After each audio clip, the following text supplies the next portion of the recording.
मी भीमराव कडाळे पाटील. आपण बघताय BKP 24 मराठी.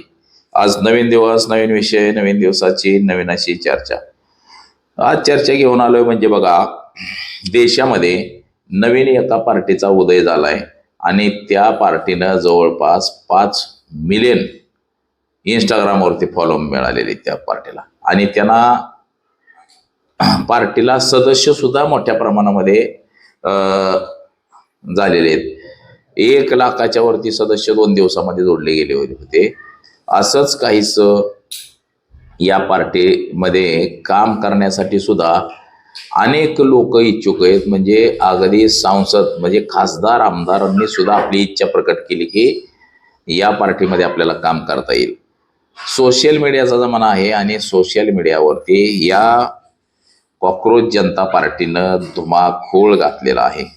तर नेमकं प्रकरण काय आहे, हे कोण आहे या पार्टीचा संस्थापक, कसं काय त्याला ही सगळी आयडिया सुचली.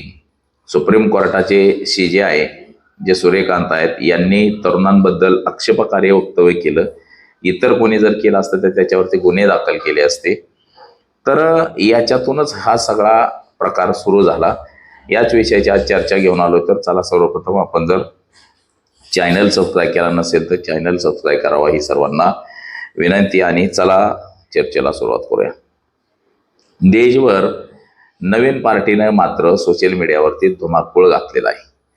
ही पार्टी निवडणूक आयोगाकडे सध्या तरी रजिस्टर नाही, परंतु सोशल मीडियावरती देशामध्ये या पार्टीनं आपली छाप तयार केली, जाम असं वातावरण तयार केलेलं आहे. जे राजकीय सिस्टम आहे या राजकीय सिस्टमला हलवून टाकलंय हे पण तितकंच खरं आहे की तेच राजकारणी देशासाठी काही काम करत नाहीत. युवा म्हणजे तरुणांना रोजगार नाही, काय नाही, हे जे सगळं सुरू आहे देशभर, तर याच्या विरोधात हा मोठा उद्रेक झालेला आहे देशामध्ये, तो आपल्याला पाहायला मिळतोय. तर ही पार्टी नेमकी कोणी स्थापन केली काय, तर तेच बघा, ते सुद्धा आपण बघणार आहोत. कॉक्रोच जनता पार्टी म्हणजे CGP. आता ही चळवळ व्यंगात्मक डिजिटल चळवळ आहे. आणि एक कॉक्रोचचा फोटो, म्हणजे कॉक्रोच हे गटारामध्ये जास्त असतात आणि गटारामध्ये त्याला झाकून ठेवलेलं असतं आणि त्या झाकून ठेवलेल्या कॉक्रोचला वाट मोकळी करून देण्याचं काम CJI सूर्यकांत यांनी केलं. झाकण उघडलं आणि त्याच्यामधून कॉक्रोच बाहेर पडायला सुरुवात केली. हे अजून अधिकृत पक्ष नाही, परंतु सोशल मीडियावरती 2026 म्हणजे 3-4 दिवसापूर्वीच हे सगळं सुरू झालंय आणि करोडो फॉलोअर्स या लोकांना आता सुरुवात झालेली एकाला एक जोडायला. 15 मे 2026 रोजी बघा हे नेमकं झालं काय. सुप्रीम कोर्टाचे सर्वोच्च न्यायालयाचे न्यायाधीश सूर्यकांत यांनी काही बेरोजगार तरुणांना असं म्हटलं की बेरोजगार तरुण हे कॉक्रोच सारखे असतात, ज्यांना नोकरी मिळत नाही. ते सोशल मीडिया RTI ॲक्टिव्हेट होतात, म्हणजे RTI कार्यकर्ते होतात आणि व्यवस्थेवरती प्रहार करण्याचं काम करतात, असं या सुप्रीम कोर्टाच्या न्यायाधीशाने म्हटलं. म्हणजे असे जे न्यायाधीश आहेत ते बाजूला केले पाहिजेत, परंतु आपल्याकडे ते सध्या तरी होणार नाही. आणि ते तेवढं बोलून राहिले नाही, तर त्यांनी स्पष्टीकरण दिलं की पुन्हा लय टीकाटिप्पणी झाली, लोक काही म्हणायला लागली, त्याला शिव्या घालायला लागली सूर्यकांतला. त्यानंतर म्हटला की बाबा जे लोक डिग्र्या घेतात आणि फक्त सोशल मीडियावर आग लावतात त्यांच्यासाठी मी बोललो होतो, परंतु ते नाही, ते सर्वांसाठीच बोललेलो होता. तर या पार्टीचा अध्यक्ष म्हणजे ज्याने ही चळवळ सुरू केली तो अभिजित तिपके हा 30 वर्षाचा युवक आहे. तो मूळचा औरंगाबाद म्हणजे छत्रपती संभाजीनगरचा आहे. त्याने पुण्यात पत्रकारिता शिकलेला आहे. तो सध्या बॉस्टन युनिव्हर्सिटीमध्ये तो पब्लिक रिलेशनचा मास्टर्स करतोय. 2020-2022 दरम्यान तो आम आदमी पक्षाच्या सोशल मीडिया हँडलमध्ये काम करत होता.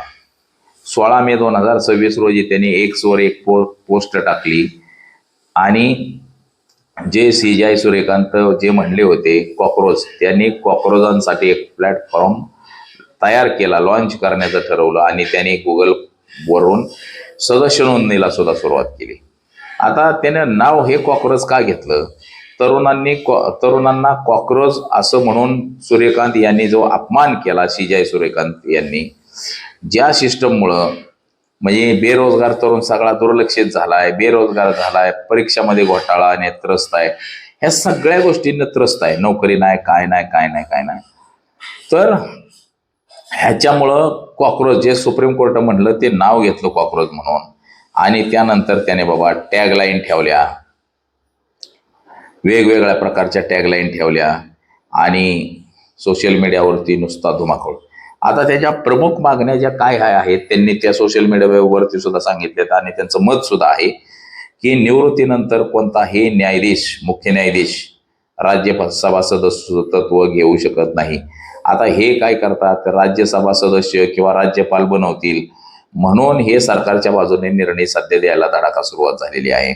तर त्याच्यामध्ये त्यांनी असं म्हटलेलं आहे की निवृत्तीनंतर कुठलाही न्यायाधीश राज्यसभेला खासदार होणार नाही किंवा तो राज्यपाल होणार नाही.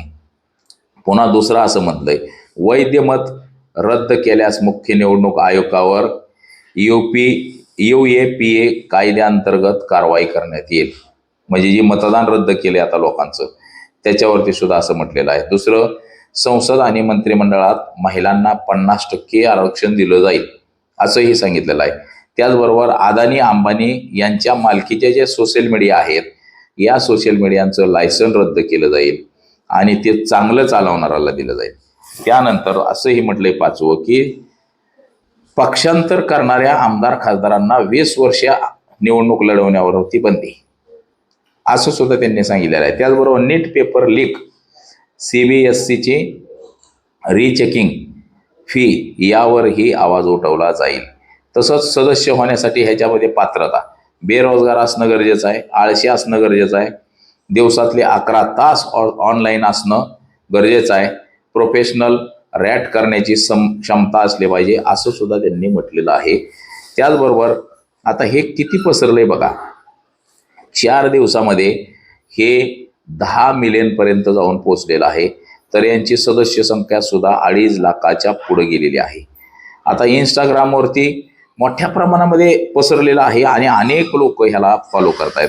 त्याचबरोबर TMCचे जे सदस्य आहेत, खासदार आहेत, मोहा मोइत्रा आणि कीर्ती आझाद यांनीही सामील होण्याची इच्छा ह्याच्यामध्ये बोलून दाखवलेली आहे. आता हा बघा, पक्ष निवडणूक आयोगाकडे काय अजून नोंदणीकृत झालेलं नाही. ही फक्त इंस्टाग्रामची चळवळ आहे आणि ही जोरदार चळवळ सुरू आहे. आता ह्याच्यामध्ये बघा, इंटरनेटची व्यंगात्मक चळवळ आहे, ही मीम कल्चरमधून आलेलं आंदोलन आहे. पण तरुणांची जी नाराजी आहे, बेरोजगारी, परीक्षा घोटाळा यावर भाष्य करणारी डिजिटल चळवळ आहे. थोडक्यात कॉक्रोच जनता पार्टी JNJ चा व्यंग, संताप आणि राजकीय प्रयोग एकत्र आल्यास सोशल मीडियाला ट्रेड आहे असं एकंदरीत बोललं जाते. आता बघा, ही परिस्थिती सत्यच आहे. देशामध्ये जी सध्याची परिस्थिती आहे, राजकारणी लोकांनी उच्छांद मांडलेला आहे. व्यवस्थेने, पोलीस प्रशासन व्यवस्था असेल किंवा कोर्टाची व्यवस्था असेल, या सुद्धा न्यायपालिकेनं सुद्धा चांगलं काम केलेलं नाही. न्यायपालिका सुद्धा भ्रष्ट झालेली आहे आणि सत्ताधाऱ्यांच्या हाताचं भावलं बनून राहिलेली आहे न्यायपालिका सुद्धा. यामुळं या तरुणांमध्ये नाराजी मोठ्या प्रमाणामध्ये पसरलेली आहे. आता ही नाराजी मोठ्या प्रमाणात पसरलेली असल्यामुळं बघा, काहीच देश पातळीची ही चळवळ, आता जोरदार अशी देश पातळीची चळवळ सुरू झाली आणि या सगळ्या गोष्टीला आता सगळेच राजकीय पक्ष घाबरून गेलेले आहेत. जे भारतीय जनता पक्षाचे जे इंस्टाग्रामला जे फॉलोअर्स आहेत, त्याच्यापेक्षा सुद्धा जास्त फॉलोअर्स यांचे कॉक्रोच जनता पार्टीला झालेले आहेत. काँग्रेसला मागं टाकलंय, भाजपला मागं टाकलंय आणि 1 नंबरला आता कॉक्रोच जनता पार्टी झाली. म्हणजे राजकारण्यांनी आता तरी सावध होणं गरजेचं आहे, नाहीतर राजकारणी लोकांच्या गांडीवरती फटकेच मिळतील येणाऱ्या काही काळामध्ये, असं या कॉक्रोच जनता पार्टीनं दाखवून दिलेलं आहे. औरंगाबादचा 31 वर्षीय तरुण दीपके म्हणून त्यानं हे सगळं तयार केलं. त्यानं त्याच्या मुलाखती सुद्धा यायला सुरुवात झालेली आहे. त्यांनी सांगितलं की सोशल मीडियावरती तरुणांना हे सुप्रीम कोर्ट कॉक्रोच म्हणते तो विषय खूप मोठा पसरला आणि त्याच्यामुळं माझ्या लक्षात आलं की आपण जर कॉक्रोच जनता पार्टीच काढली तरुणांसाठी प्लॅटफॉर्म तर किती चांगलं होईल, असं म्हणून त्यांनी ते कॉक्रोच जनता पार्टी सुरू केलेली आहे. आणि येणाऱ्या काळामध्ये आता आपण सुद्धा बघू की ही कॉक्रोच जनता पार्टी खरंच सरकारची आणि राजकीय पक्षांची डोकंदुखी ठरते का, येणाऱ्या काळामध्ये हेच सरकार ओलथून टाकते का कॉक्रोच जनता पार्टी, हे सुद्धा बघणं तितकं सध्या गरजेचं आहे. आता त्याचं तालुका अध्यक्ष, जिल्हा अध्यक्ष, मंडल अध्यक्ष ह्या सगळ्या नेमणुका सुरू झालेल्या आहेत त्या. आणि जेव्हा हे सगळं होईल तेव्हा मात्र देशभर मोठा असा उद्रेक होईल आंदोलनाचा, असंही एकंदरीत आपल्याला दिसते. आणि या सगळ्या गोष्टीमुळं राजकीय पक्ष घाबरून गेलेले आहेत. तर आज एवढंच. माझा सहकारी कॅमेरामन अनिकेत समी, भीमराव कडाळे पाटील, BKP 24 मराठी, इंदापूर, पुणे.